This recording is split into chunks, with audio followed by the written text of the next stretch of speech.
बिस्मिल्लाहिर्रहमानिर्रहीम। Lecture series start है atomic spectra पे। सेकेंड ईयर फिजिक्स का ये बहुत डिटेल से मैंने तकरीबन 6 लेक्चर अपलोड किए हुए हैं। ये लेक्चर नंबर 7 है। 7वां लेक्चर स्टार्ट हो रहा है किस पे? एटॉमिक स्पेक्ट्रा पे। लेक्चर नंबर 7 है एटॉमिक स्पेक्ट्रा में। और आखिर आखिर में फिर लेक्चर 8 में मैं शॉर्ट क्वेश्चन और न्यूमेरिकल प्रॉब्लम सॉल्व करूँगा। वो हमारा आखिरी लेक्चर होगा। ठीक है, तो ये है लेक्चर नंबर 7 एटॉमिक स्पेक्ट्रा की। एटॉमिक मॉडर्न फिजिक्स ये स्टार्ट है। मॉडर्न फिजिक्स का ये एक ब्रांच है एटॉमिक स्पेक्ट्रा। तो एटॉमिक स्पेक्ट्रा पे अब डिस्कशन को आगे बढ़ाते हैं। ठीक है, तो आज के इस लेक्चर में हम एक्स रेज को हमने लास्ट लेक्चर में पढ़ाया था आप लोगों को। एक्स रेज की प्रोडक्शन, एक्स रेज की प्रॉपर्टीज़, एक्साइटेशन, पोटेंशियल, ये सब चीज़ें मैंने लास्ट लेक्चर में आप लोगों को एक्सप्लेन किए थे। तो आज का हमारा एक और बात मैं नोट करूँ प्रीवियस लेक्चर में कि एक्स रेज की बहुत ज़्यादा एप्लीकेशंस है, मेडिकल फील्ड में भी है और फील्ड में भी है, केमिस्ट्री में भी है, एग्रीकल्चर में भी। हर फील्ड में एक्स रेज की बहुत ज़्यादा एप्लीकेशंस हैं। लेकिन मेडिकल फील्ड में मैं आपको बताऊँ कि 2 टाइप के एक्स रेज मोस्टली यूज़ होते हैं। एक होती है सॉफ्ट एक्स रेज और दूसरी होती है hard X rays. Hard X rays and soft X rays. Hard X rays किस लिए यूज़ होता है ये आपको अक्सर डॉक्टर साहब बताते हैं कि जाके एक्स रे लेके आओ। तो ये हड्डियों, बोन्स और इसके अलावा टीथ्स, ये लो फ्रिक्वेंसी एक्स रेज होती है। ये बोन्स और टीथ्स वगैरह दांतों की एक्सरे के लिए यूज़ होती है। इस तरह हार्ट एक्सरे और पर्पस के लिए यूज़ होता है। एक और चीज़ है, एक्सरे आपको क्या एक 2D इमेज, 2 डायरेक्शनल इमेज आपको प्रोवाइड करता है। 2 डायरेक्शनल इमेज प्रोवाइड करता है किसी चीज़ का। तो इसमें लेट सपोज हड्डी हो गई, दांत हो गई या कोई और चीज़ हो गई, तो एक 2D इमेज आता है। 2D इमेज में डिटेल होता है आपकी बॉडी की, जो चीज़ जहाँ पे इन्फेक्टेड है, जहाँ की एक्सरे लेनी है, तो उसकी एक डिटेल इमेज होता है, उसमें सब चीज़ें गिवन होता है। लेकिन इससे भी एक मोर डिटेल इमेज बन सकता है। उसे आप अगर डॉक्टर साहब आपको बताए कि इसमें इतने कंप्लीट इन्फॉर्मेशन नहीं है, आप जाके इसका सिटी स्कैन कराओ। सिटी स्कैन, तो सिटी स्कैन एक मशीन पे होता है। इसमें ये आपको 3 directional image, 3D image provide करता हो। ये मोर डिटेल होता है, उसमें बहुत ज़्यादा डिटेल होती है एक उसकी एक इन्फेक्टेड एरिया की, या जो भी डॉक्टर साहब आपको रिकमेंड करता है। तो ये सिटी स्कैन से फिर होता है। सिटी स्कैन का जो एब्रीविएशन है ये है कंप्यूटेड टोमोग्राफी। कंप्यूटेड टोमोग्राफी, तो यही भी टोमोग्राफी में आपका 3D इमेज बनता है। ठीक है, लेकिन आज का जो हमारा टॉपिक है, आज का हमारा जो टॉपिक है वो है लेज़र। क्या है लेज़र? क्या है लेज़र? पुराने ज़माने में लेज़र का जो काम है, या लेज़र का जो आजकल सर्जरीज़ में या मेडिकल फील्ड में जो यूजेस है, और हर फील्ड में इसकी बहुत ज़्यादा यूजेस हैं। अगर कोई टीचर आपको पावर पॉइंट प्रेजेंटेशन दे रहा हो स्क्रीन पे, तो स्क्रीन पे वो ऊंचा लगा हुआ होता है स्क्रीन, तो स्क्रीन पे अगर किसी पॉइंट को लोकेट करना हो तो लेज़र का इस्तेमाल करते हैं। सर्जरीज़ में ऐसे सर्जरीज़ कराए जाते हैं लेज़र में। आंखों की मुख्तलिफ सर्जरीज़ वगैरह सब लेज़र से होती है। पुराने ज़माने में यूज़ होता था मेज़र और लेज़र। ये दोनों की जो एप्लीकेशंस है जो वो सेम थी। लेकिन मेज़र में ये मसला था कि मेज़र का अगर मैं ये लिख दूँ, इसका मेज़र का अगर मैं एब्रीविएशन लिख दूँ, तो ये है amplification by stimulated imagine, amplification by stimulated imagine of radiation,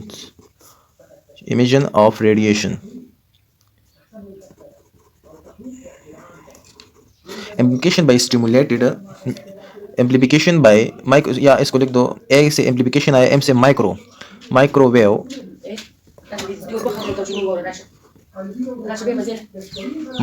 amplification by stimulated emission of radiation. ठीक है, M mean micro, A mean amplification by stimulated emission of radiation. तो माइक्रोवेव इसमें यूज़ हुआ। अब मैं अगर इलेक्ट्रोमैग्नेटिक स्पेक्ट्रम का मैंने आपको बताया था, इसका जो चार्ट था इलेक्ट्रोमैग्नेटिक स्पेक्ट्रम का, वो मैंने आपको ड्रॉ किया था। लेकिन इधर मेजर में ये मसला था ना कि माइक्रोवेव इसकी जो वेवलेंथ है बहुत ज़्यादा है, फ्रीक्वेंसी बहुत कम है, तो ये इनविजिबल रेंज का है। इनविजिबल रेंज की वजह से इसकी जो एप्लीकेशन का काफ़ी एप्लीकेशन थे फिर भी, लेकिन इसकी एप्लीकेशंस बढ़ाने के लिए उसको कन्वर्ट कर दिया लेज़र में। तो लेज़र और मेज़र का काम सेम था, लेकिन इसकी एप्लीकेशन थोड़े लिमिटेड थे कंपैरेटिवली इसके।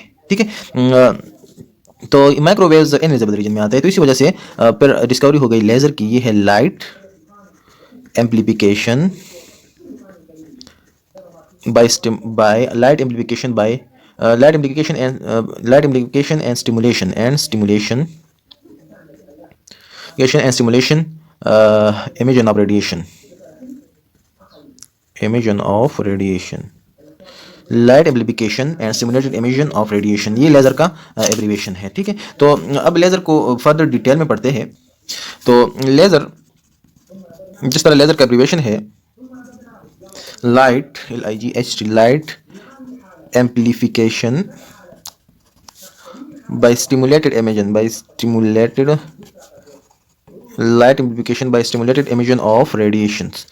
इसमें लेज़र में जो लाइट यूज हुआ है वो आपका ऑर्डिनरी विजिबल रेंज वाला जो लाइट है ये यूज़ होता है। तो ये लेज़र आपको नेकेड आई से दिखाई दे रहा है, क्योंकि इसमें जो लाइट यूज़ हुआ है वो आपका कौन सा लाइट है, नेकेड आई से जो आप देख रहे हो वही लाइट है, ठीक है।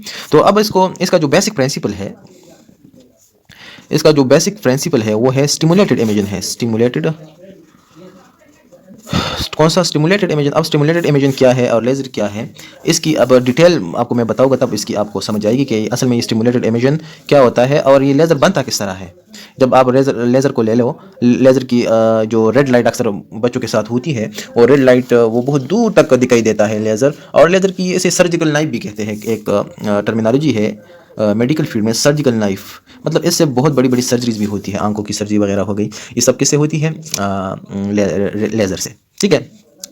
अब मैं एक बात आपको बताता हूँ कि लेज़र को, यही लेज़र में ये टॉपिक है, लेज़र को एक्सप्लेन कर रहा हूँ, मूड्स ऑफ इलेक्ट्रॉन एक्साइटेशन, कि आप इलेक्ट्रॉन को किस तरह एक्साइट कर सकते हो। लेट्स सपोज ये आपका एक एटम है, हाइड्रोजन एटम ले लें, मर्जी ले लें, ये इसका हाइड्रोजन एटम का ये क्या है, ये लोअर शेल है, लोअर शेल है। और इस स्टेट को, हाइड्रोजन के इस स्टेट को कौन सा स्टेट कहते हैं, ग्राउंड स्टेट। जब ग्राउंड स्टेट हो में इलेक्ट्रॉन हो, अगर आपने इसको एक्साइट करना है, ऊपर किसी शेल में लेके जाना है, ये है एक्साइटेड स्टेट। इस स्टेट को फिर आप कौन सा स्टेट कहोगे, एक्साइटेड स्टेट। जहाँ पे इलेक्ट्रॉन ग्राउंड स्टेट से एक्साइट हो जाए और ऊपर चला जाए उसे क्या कहते हो फिर आप, एक्साइटेड स्टेट, ठीक है। तो अब ये इलेक्ट्रॉन इधर से आप इधर लेके जा सकते हो तीन तरीकों से।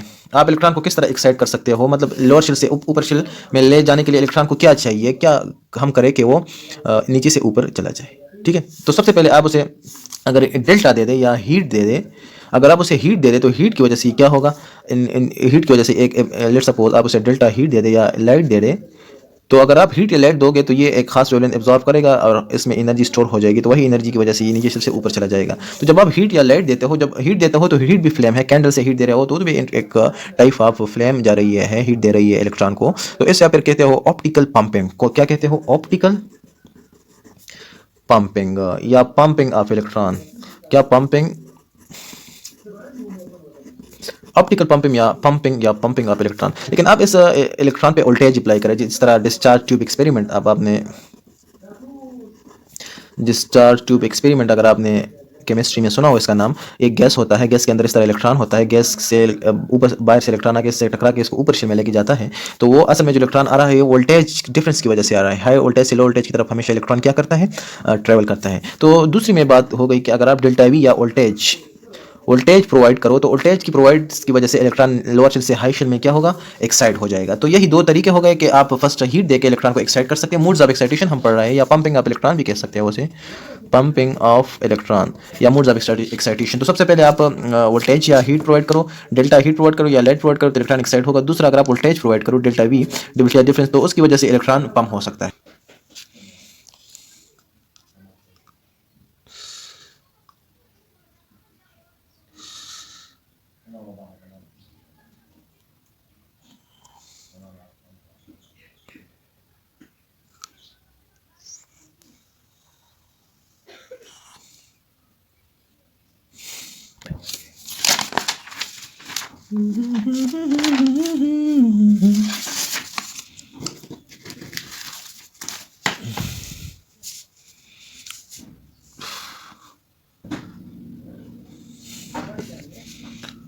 तो लेज़र के बारे में मैंने आपको बताया, उसकी प्रॉपर्टीज़ के बारे में। प्रॉपर्टीज़ में क्या है कि ये मोनोक्रोमेटिक लाइट है, मोनोक्रोमेटिक मतलब इसका जो लेमडा है, वेवलेंथ है, वो सिंगल है, ये प्रॉपर्टी से। दूसरा डायरेक्शनलिटी है कि लॉन्ग डिस्टेंस तक ये डिस्टेंस कवर करता है, लॉन्ग डिस्टेंस कवर करता है यूनि डायरेक्शन में, एक ही डायरेक्शन में बहुत ज़्यादा लॉन्ग तक ये डिस्टेंस कवर करता है। कोहेरेंस मतलब उसके दरमियान जो फेज डिफरेंस है, उसके दरमियान जो एक लाइट इधर जा रहा है दूसरा इधर जा रहा है, उसके दरमियान जो फेज डिफरेंस है या इसके दरमियान जो बाउंड्री है वो कांस्टेंट है, मिक्स नहीं होती। तो लॉन्ग डायरेक्शन में ये जाती है और इसके दरमियान क्या है, कोहेरेंस है। और इसकी इंटेंसिटी भी हाइट है। अगर नॉर्मल लाइट की मैं बात करूँ तो नॉर्मल लाइट जो है उसकी एरिया एरिया और इंटेंसिटी का इनवर्स रिलेशन है। जिस तरह एरिया बढ़ता है, ये फार्मूला है, intensity is equal to energy per unit area per unit time. जितना एरिया बढ़ेगा इंटेंसिटी कम होगी। आम लाइट की एरिया बहुत ज़्यादा बढ़ती है, जिस तरह से व्हाइट लाइट है, लिहाजा उसकी इंटेंसिटी क्या होती है, कम होती है। लेकिन लेजर लाइट का एरिया कांस्टेंट रहता है, लिहाजा उसकी इंटेंसिटी क्या है, हाई है। हाईली पोलराइज लाइट है लेजर की जो लाइट, हाईली पोलराइज का क्या मतलब कि ये एक यूनि डायरेक्शन में मूव करती है, यूनि डायरेक्शन में, लिहाजा ये क्या है, हाईली पोलराइज। जो कॉमन लाइट है जो ये डिस्पर्स होती है, तो X Y Z any direction में ये डिस्पर्स हो जाती है, लिहाजा कॉमन जो लाइट है बल्ब वगैरह की, वो क्या है, हाईली पोलराइज नहीं बल्कि वो नॉन पोलराइज लाइट है। लेकिन जो लेजर की लाइट है वो क्या पोलराइज है, एक ही डायरेक्शन में मूव करती है। ठीक है, तो ये आपका एंड ऑफ चैप्टर हो गया। अगर नेक्स्ट चैप्टर में मैंने एक और अगर लेक्चर बनाया तो उसमें मैं शॉर्ट क्वेश्चन और न्यूमेरिकल्स को डिस्कस करूंगा इस चैप्टर की। तो अब ये लेजर का ऑलमोस्ट आखिरी आपको जो सारे मैंने कंसेप्ट था एटॉमिक स्पेक्ट्रा का, वो कंसेप्ट आपको डिलीवर कर दिया। अगर आप शॉर्ट क्वेश्चन और न्यूमेरिकल खुद सॉल्व करें तो आप में इतनी एबिलिटी होगी कि वो सॉल्व कर सकते हैं। जितने भी शॉर्ट क्वेश्चन होंगे वो उसके आंसर आपको इस 1 से लेकर 7 लेक्चर में मिल जाएंगे। लेकिन फिर भी मैं कोशिश करता हूँ कि एक अलग वीडियो उसके लिए बनाऊँ। लेकिन अगर आप इस लेक्चर के तमाम 7 लेक्चर को गौर से पढ़े, पेन और कॉपी लेके उस एक एक पॉइंट पे गौर करें और खुद प्रैक्टिस करें, तो आपको शॉर्ट क्वेश्चन और न्यूमेरिकल में कोई प्रॉब्लम नहीं होगी। तो bye for this chapter, thanks a lot, thanks for watching.